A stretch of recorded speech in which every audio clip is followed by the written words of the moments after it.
ये एक हकीकी वाक़ये की तस्वीर है, इसलिए हर इंसान लाज़मी पढ़े। वो खुद एक आलीज़ ओहदे पर फ़ाइज़ सरकारी मुलाजिम था। इसके 3 बेटे थे, तीनों सोने का चम्मच मुंह में लिए पैदा हुए और शाहाना ज़िंदगी गुजरती रही। वक्त तेज़ी से गुजरा और उसके नाम के साथ रिटायर्ड लग गया। ओहदे की मुद्दत ख़त्म हुई, रिटायर्ड हो गए और अब ज़िंदगी का सफ़र इंतहा की तरफ चल पड़ा। बेटों ने बाप के ओहदे से खूब लुत्फ़ उठाया। कहते थे, हमें क्या फ़िक्र है, हमारा बाप 22 ग्रेड का अफ़सर है, हमारे काम खुद ब खुद बनेंगे और बनते भी रहे। एक टेलीफोन कॉल पर सब कुछ कदमों में हाजिर हो जाता था। फिर वो दिन आ गया जब बेटे ये भूल गए कि ये वही बाप है जिसके नाम और ओहदे की वजह से लोग हमें सर सर कहते थे। बाप किसी बीमारी की वजह से चलने फिरने और बोलने से माजूर हो गया। बेटे कहने लगे, अब तो बाप की कमजोरी देखी नहीं जाती। एक बेटे ने कहा कि अब्बा की जायदादों माल की तकसीम करते हैं, ना जाने कब मर जाए। अब तो शर्म आती है बताते हुए कि लोग क्या कहेंगे जब दोस्त आते हैं तो सामने ये बूढ़ा पड़ा होता है। चलो एक नौकर मुस्तकिल उनके साथ रहने के लिए रख लेते हैं, जो उनका ख्याल रखे। 20,000 महाना दे देंगे।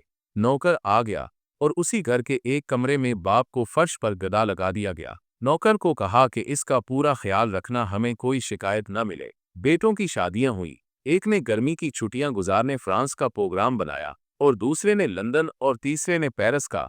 और हर जगह अपना तारुफ 22 ग्रेड के अफसर के बेटे होने से शुरू करते। नौकर को ताकीद की कि हमारी 3 माह बाद वापसी होगी, तुम बाबा का पूरा ख्याल रखना और वक्त पर खाना देना। जी अच्छा साहब जी। सब चले गए। वो बाप अकेला घर के कमरे में लेटा सांस लेता रहा, न चल सकता था, न खुद से कुछ मांग सकता। नौकर घर को ताला लगाकर बाजार से ब्रीड लेने गया तो उसका एक्सीडेंट हो गया। लोगों ने उसे हॉस्पिटल पहुंचाया और वो कोमे से होश में ना आ सका। बेटों ने नौकर को सिर्फ बाप के कमरे की चाबी देकर बाकी सारे घर को ताले लगाकर चाबियां साथ ले गए थे। मुलाजिम इस कमरे को ताला लगाकर चाबी साथ लेकर गया था कि अभी वापस आ जाऊंगा।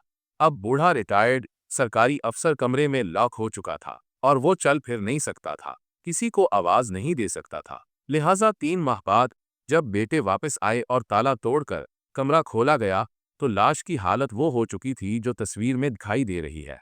मोहतरम ख़वातीनो हज़रात, इबरत का मकाम है ये वाक़या, हम किस तरह अपनी औलाद के लिए हलाल व हराम की परवाह कए बगैर उनका मुस्तकबिल संवारने के लिए तन मन धन खपाते हैं और ज़्यादा से ज़्यादा दौलत जायदादें बनाकर उनका मुस्तकबिल महफूज करने की कोशिश करते हैं और सोचते हैं कि ये औलाद कल बुढ़ापे में मेरी खिदमत करेगी।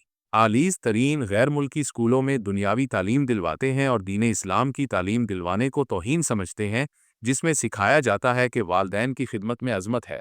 हर इंसान जो बोता है उसी का ही फल पाता है। हमें भी सोचने समझने की अशद ज़रूरत है कि हम अपनी औलाद को क्या तालीम दिलवा रहे हैं, कहीं हमारा हाल भी ऐसा तो नहीं होने वाला। सोचिए।